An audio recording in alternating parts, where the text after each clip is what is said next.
얼마 전 남중국해에서 임무를 마치고 돌아오던 F-35C가 추락하는 장면이 담긴 비공개 영상이 유출돼 화제가 되고 있습니다. 영상에서는 다급한 목소리가 계속 흘러나오면서 당시 상황이 얼마나 참혹했는지 보여줬는데요. 유명한 군사 전문가는 F-35C가 뭔가 제대로 작동하지 않아 추락했다고 전했습니다. 이에 미국에선 자국 무기에 대한 신뢰도가 바닥치면서 한국의 무기가 급부상함에 따라 비상이 걸렸습니다. 다름 아닌 KF-21이 드디어 활주로의 모습을 드러낸 것인데요. 이번 달부터 시작되는 엔진 가동 시험과 함께 활주 시험을 위해 활주로에 나온 것입니다. 일각에서는 KF-21의 등장이 F-35가 장악한 스텔스 전투기 시장을 위협할 수 있다는 주장을 하고 있는데, 최근 KF-21만이 사용할 수 있는 무기를 한국 정부가 공개하면서 그 주장이 허황된 주장이 아니었음을 말하고 있습니다.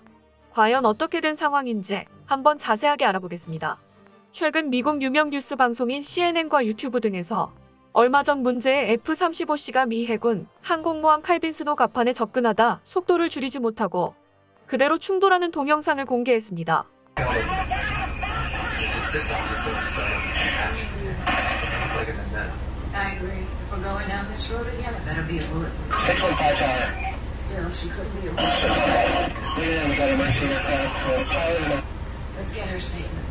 I'm not moving forward officially until Angela lays in. If it concerns St. Patrick, the end of this game we're here.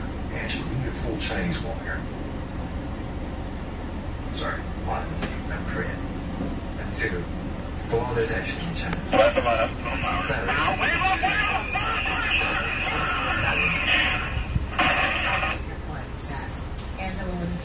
Who's the one that's yelling fire, fire, fire?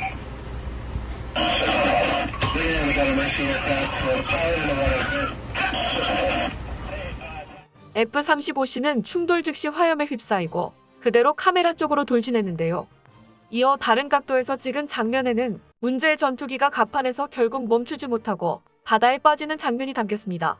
또한 영상에서는 항공모함 승조원들이 추락 즉시 갑판으로 달려나와 사고를 수습하는 장면도 나오고 있어 얼마나 긴박한 상황인지 말해주고 있었습니다. F-35C가 항공모함에 접근할 때 이미 문제 발생을 감지한 듯 다급하게 웨이브 오프라고 무전으로 소리치는 소리도 들리는데요. 웨이브 오프란 항공관제 용어로 착륙이 어려우니 다시 속도를 내 고도를 높이라는 의미입니다. 이 상황에 대해 호주 공군 장교 출신인 피터 레이턴 그리피스 아시아 연구소 연구원은 동영상에서 드러난 F-35C의 모습에 대해 접근할 때 날개의 플랩이 과도하게 움직인다. 기체의 통제력을 잃은 상태에서 진동이 크게 발생한 것으로 보인다고 분석했는데요.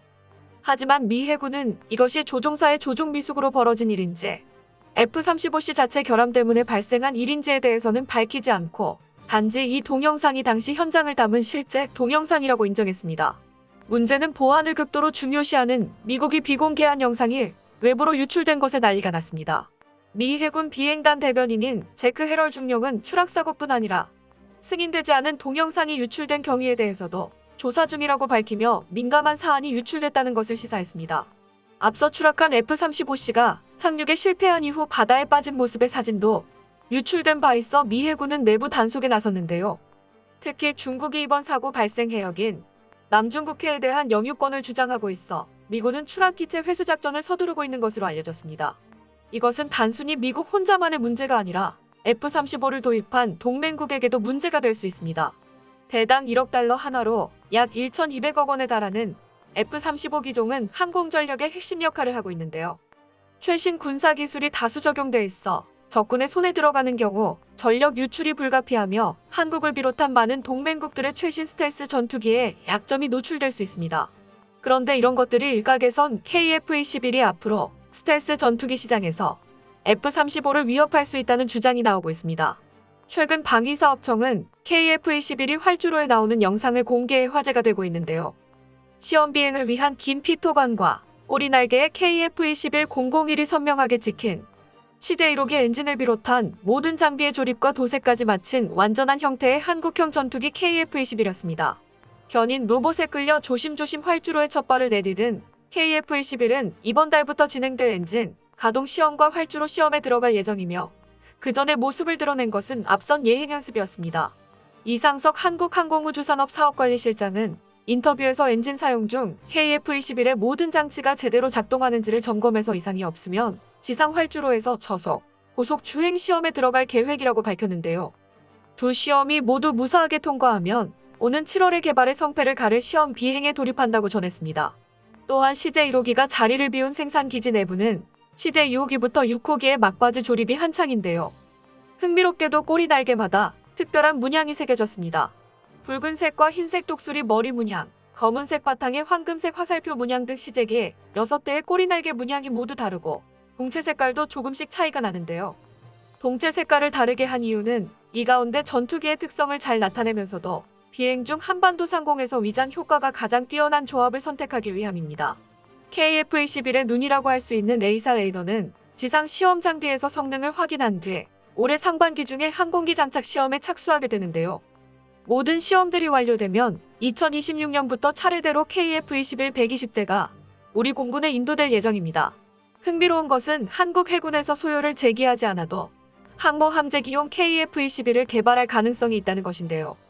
한국 해군이 한국형 항모에 탑재하는 KF-21을 도입하는 것이 제일 좋겠지만 그렇지 않더라도 해외 수출을 할 수 있으며 공군 전투기와 해군 함재기 등 총 300대 이상을 판매를 목표로 하고 있다고 밝혔습니다. 하지만 몇몇 사람들은 F-35는 하이엔드급 스텔스 전투기고 KF-21은 4.5세대 로우급 전투기라 체급이 다른데 어떻게 같은 선상에 놓을 수 있냐고 의문을 가지기도 하는데요. 전문가들은 이 둘의 갭을 KF-21만이 사용할 수 있는 무기로 메울 수 있다고 예측하고 있습니다. 최근 영국 유명 뉴스 매체인 BBC는 KF-21이 사용하는 극초음속 미사일에 집중 조명하는 기사를 내 화제인데요. 매체는 북한이 최대 속도 마하 10의 극초음속 미사일 개발에 성공했다고 주장하면서 남북 간 군사력 불균형 문제가 떠올랐다고 밝히며 이에 한국도 맞서 극초음속 미사일 개발에 속도를 내고 있다고 전했습니다. 매체는 극초음속 미사일은 일반 탄도미사일보다 탐지와 요격이 어렵다는 점에서 전쟁 판도를 바꿀 수 있는 게임 체인저로 불리며 발사에 성공한 나라도 미중 러 등 3국에 불과하다고 전했습니다. 한국 정부 관계자는 한국형 전투기 KF-21 보라매에 장착할 극초음속 미사일 개발을 합동참모본부의 요청에 이르면 올해부터 개발에 나설 예정이라고 말했으며 합참에 요청하는 절차는 무기 개발을 위한 공식적인 첫 단계에 해당한다고 말했습니다. 국방과학연구소는 지난해 사전 개념 연구 결과 국내 기술 수준과 KF-21 무장 탑재 중량을 감안하면 사거리 500km 이상, 속도 마하 5 이상의 극초음속 미사일 개발이 가능할 것이라고 밝혔는데요. 이에 ADD는 지상 발사형 극초음속 비행체를 개발해 내년 비행시험까지 완료한다는 계획입니다.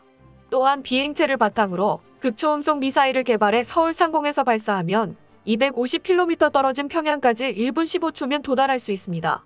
이런 극초음속 미사일을 넘어 KF-21 많이 쓸 수 있는 무지막지한 무기가 공개돼 전 세계를 경악하게 만들었는데요. 지난해 방위사업청은 한국형 전투기 KF-21이 국산 스텔스 무인 전투기 세대와 함께 비행하는 1분 12초짜리 영상을 공개한 적이 있습니다. 영상은 무인 전투기들이 KF-21을 호위하는 듯했는데요. 영상에 등장하는 무인 전투기는 가오리-X였습니다. 그런데 대한항공에서 비닉 무기로 개발 중이던 가오리-X의 차기 모델 가오리-X2를 개발하고 있다고 밝혀 모두의 기대를 한 몸에 받고 있습니다. 이름은 공개됐지만 사진과 형태 등은 전혀 공개되지 않아 의아해했는데요. 대한항공 관계자는 무인 전투기는 비밀 사업에 해당해 별도로 모형을 만들지 않았다고 설명했습니다. 다만 대한항공 관계자는 가오리-X2가 폭격이 가능한 공격형 무인 전투기라고 설명했습니다. 마하 0.8의 속도로 10시간 이상 채공이 가능한 놀라운 성능을 자랑하는데요. 이 때문에 미니 B2 폭격기라고 불리고 있습니다. B2 폭격기는 미국의 3대 전략 무기로 별명을 통해 가오리-X2의 대략적인 형태는 짐작해 볼 수 있습니다. 기존의 전략 폭격기에 스텔스 기능이 추가돼 레이더로 보면 작은 새의 크기에 불과해 식별이 불가능하며 이 때문에 호위 전투기 없이 단독 작전 수행이 가능한 게 최대 강점입니다. 특히 가오리-X2는 스텔스 신소재와 기술이 들어갈 예정인데요. 김진우 대한항공 민항기사업부 생산팀장은 대형 항공사와 공동 개발한 기술을 무인 전투기에 적용해 작전 능력을 끌어올릴 것이라며 대한항공의 복합재 생산 능력이라면 차세대 무인 전투기 생산도 문제없다고 말했습니다. 대한항공은 보잉, 에어버스 등 대형 항공사의 부품을 납품할 수 있을 정도로 고도의 기술을 가지고 있는데요. 대한항공은 강도가 강하고 무게는 가벼운 탄소 섬유를 개발해 전 세계의 주목을 받고 있습니다. 이렇게 최첨단 소재로 만들어진 가오리 X프는 단독으로도 작전이 가능할 수 있다고 밝혀져 더욱 충격을 주고 있습니다. 아무래도 적 주요 군사 시설과 요인은 적진 깊숙한 곳에 위치하고 있으므로 폭격하려면 조종사의 위험이 따릅니다. 하지만 무인기라면 좀 더 과감하고 공격적인 작전이 가능한데요. 가오리 X프는 레이더 반사 면적을 줄여 스텔스 성능을 발휘하기 위해 꼬리 날개가 없습니다. 이 때문에 적의 방공망에도 쉽사리 들키지 않는데요. 이런 것은 KF-21에게 F-35에도 없는 특별한 공격 능력을 부여하며 이 때문에 KF-21이 미래 전투기 시장에서 우위를 점할 수 있다는 평가가 나오고 있습니다. 록히드 마틴과 보잉 등 세계 유수의 방산 기업들은 한국을 곧 라이벌로 둬야 하는 것에 부담을 느낄 가능성이 높습니다. 또한 이런 무지막지한 무기를 보유하고 있다는 것은 확실히 한반도를 수호할 수 있으며 주변국의 도발에 처참한 응징을 가능하게 하는데요. 또 한 번 발전하는 한국에 박수를 보내며 KF-21과 가오리 X2가 하루빨리 대한민국 상공을 날아다니길 바랍니다. 끝까지 시청해주셔서 감사합니다. 도움이 되셨다면 좋아요를, 다른 이야기도 궁금하시면 구독을 눌러주세요.